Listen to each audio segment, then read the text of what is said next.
And the Holman Bible Atlas, just like those before, also place Magog, Meshech, Tubal, Gomer, Togarmah in Asia Minor, Turkey. And then finally, we have the Zondervan Atlas of the Bible. Again, another great resource. Once more, places all of the peoples primarily in Turkey, Asia Minor. And we could look at numerous others. The Oxford Bible Atlas places Meshech and Tubal. It says they are regions of Asia Minor. The Zondervan Illustrated Bible Dictionary states that Magog is possibly the land of Gog, no doubt, in Asia Minor, and it may refer to Lydia, which was a kingdom in the western portion of Asia Minor. The IVP Bible Background Commentary, it lists Magog, Meshech, Tubal, Togarmah as sections or peoples in Asia Minor. The New Unger's Bible Dictionary, under the entry for Magog, it states, it is clear that Lydia is meant, and that by Magog we must understand the land of Gog. The Zondervan Illustrated Bible Backgrounds Commentary places Magog in Anatolia, or modern-day Turkey. Okay, so I could literally go on and on and on for probably the rest of the show. But I want to go ahead and look at a chart that Doug has placed in the back of his book, because what he's done is he's really made this extensive chart, and he's listed numerous references, and he's called the chart Historical References to Gog and Magog. This is his Appendix 2.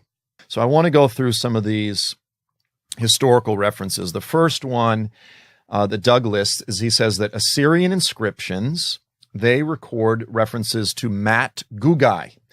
And he says that's a country of Gugu. Now, the problem with that is that when you read most of the commentaries, Bible dictionaries, and so forth, they'll say that this was probably a reference to Lydia, a reference to the king of Lydia. But then he goes on and he says this: the Magogians and Scythians became one people. That may or may not be the case. In fact, later in the 1st century, which is about almost 1,000 years before these Assyrian inscriptions, Josephus does make the statement that the Magog peoples became the Scythians. There is no reference anywhere in any Assyrian inscriptions that say that the Magogians and the Scythians became one. So by putting this here, inferring that these ancient Assyrian inscriptions state this, it doesn't exist. And I'll challenge Doug, I'll challenge anyone who wants to study this to find me the reference. And again, I could be wrong. Everyone makes mistakes, and this is, no question about it. But I want to lay down the challenge and say, show me where Assyrian inscriptions say that the Magogians and the Scythians became one people, because there's no such reference. Now, the next reference that Doug gives us is Homer, and he says from the Iliad, and he says that Homer refers to these people known as the Hippomolgai. The Hippomolgai. And what he says is this means Scythian, and he has it in quotes, Scythian drinkers of mare milk. Now, in the Greek, hippo is horse, and molgai simply means milker. So you have this reference in Homer's Iliad, which says the horse milkers.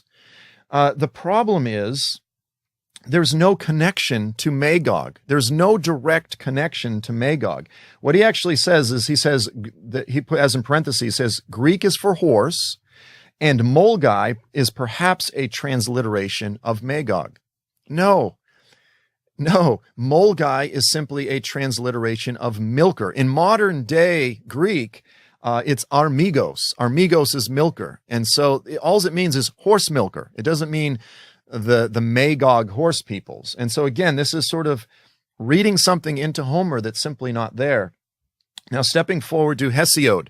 Now, again, when I did a lot of my primary research some years ago, I got Hesiod's book. Now, Hesiod has he was the father of Greek didactic poetry, right? Hesiod has 2 primary works. He has Theogony, and he has another work called Works and Days. Now, all I can say is this, is that in reading Doug's chart here, this is what Doug says. He says, Hesiod identified, and I'm quoting, identified Magog with the Scythians living in southern Russia. Now, Hesiod wrote about 50 years before Ezekiel. If Hesiod identified Magog with the Scythians living in southern Russia, this would be a huge historical proof for his case. The problem is, it doesn't exist. There is no such reference anywhere in Hesiod to him referring to Magog or the Scythians living in southern Russia. It doesn't exist. I want to, again, extend the challenge. Show me where I'm wrong. I could be wrong. It doesn't exist. I have poured through his works. I have digital copies. I've done multiple keyword searches, and I've read every single page. So again, take my black magic marker and just kind of cross out. I'm just going down this list and crossing them out. Now, the next major individual that Doug quotes is Herodotus. Now, Herodotus is a great source. He wrote extensively about the Scythian peoples. But what does Doug say here? He says that Herodotus mentions a group of people called the Gargarians living in the Caucasus, again, Georgia or that area. The problem is, once again, there is no such reference in all of Herodotus's works to any people known as the Gargarians. It's in Doug's book here. It is not in Herodotus. I want to extend the challenge. Prove me wrong, please. Again, I could be wrong. I have scoured this up, down, backwards, and sideways. I mean, a few years ago, I did this, and I could not find it. Now, what I did find is Herodotus making reference to a people known as the Gandarians. Very different than the Gagarenes, the Gandarians. But what does Herodotus say? He says the Gandarians lived in Asia. Asia, that's the Greek word for Asia Minor. That's Turkey. Okay. So there is no such, again, he says that Herodotus mentioned the Gargarians, assuming that they are the Gagarenes or the Gogians, the Magógians that lived up in southern Russia. There's no such reference. It doesn't exist. Now, what Herodotus does is he discusses, because Herodotus lived about 150 years after Ezekiel. Okay, so please follow this. Herodotus lived about 150 years after Ezekiel, and he traces three different theories in terms of where the Scythian peoples came from. Now, assuming that Magog and the Scythians are one and the same, because this is wildly debated among scholars. Many people say Scythian is just a very broad term that could have referred to any number of nomadic tribal peoples. But let's just assume it is. Herodotus goes through the various three theories, and then after he completes them all, he gets to the third one, and this is what he says.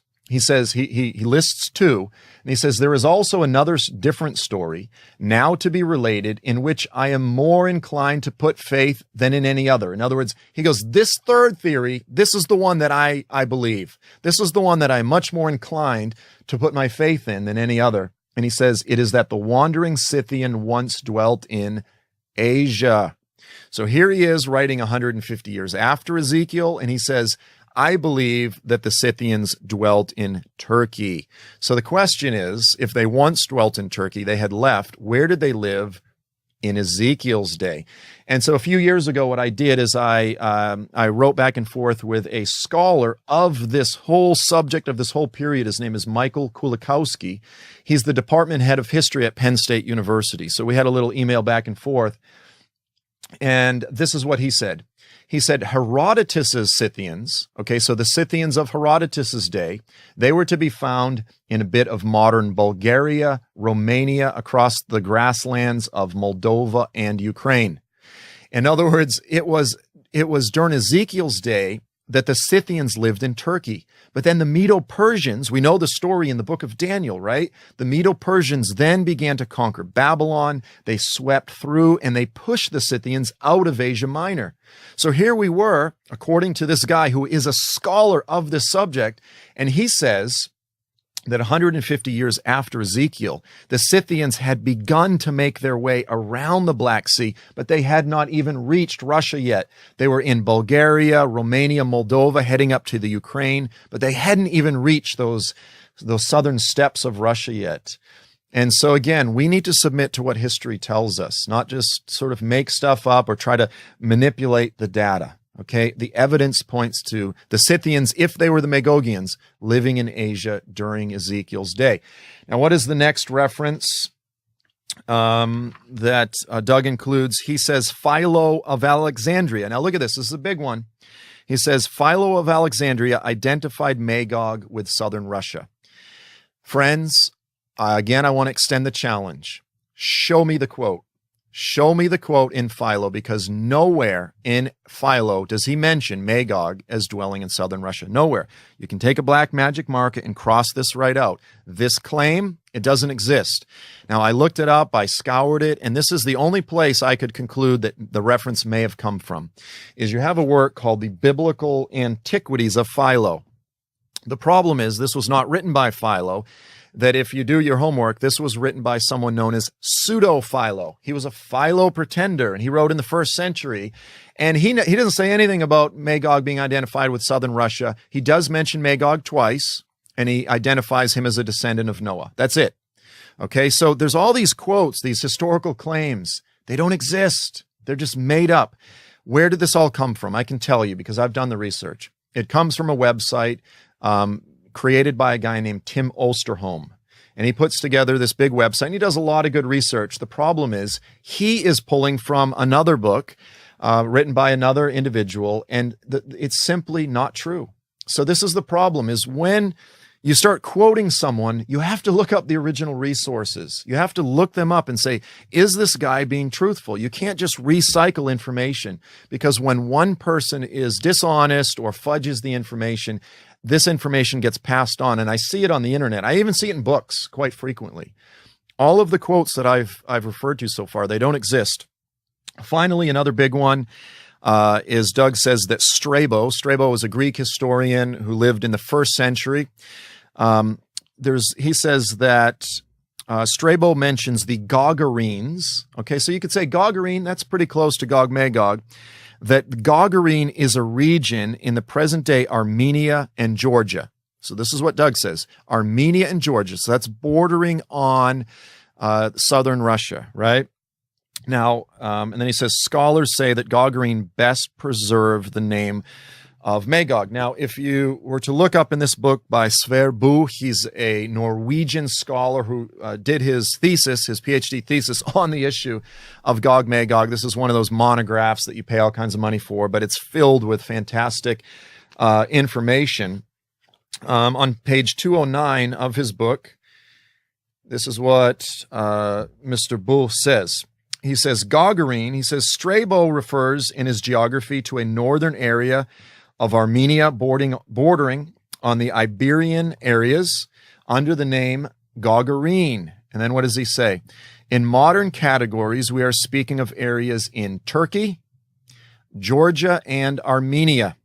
Okay, so again, even the information that is quoted that is accurate is sort of fudged. It's fudged to sort of point to Russia. But in fact, Gagarene included areas of Turkey. But again, this is 500, 600 years after Ezekiel. So yes, the people had migrated, but the question is, where did they live in Ezekiel's day? Friends, this is all the time that we have. I've gone way over as usual. Listen, we need to be responsible students of the Scriptures. We need to be responsible students of the Scriptures. If you want to teach on these issues, you have to go back to the original sources. Over and over and over again, they point to Turkey. They don't point to Russia. And, my point here is not to... it's not to speak negatively about Doug in any way, shape, or form. It's just that when you're critiquing something, you can't simply take some article off the internet and publish it. You have to do the original research. So listen, friends, this is all the time that we have for this week. I want to thank you so much for being with us.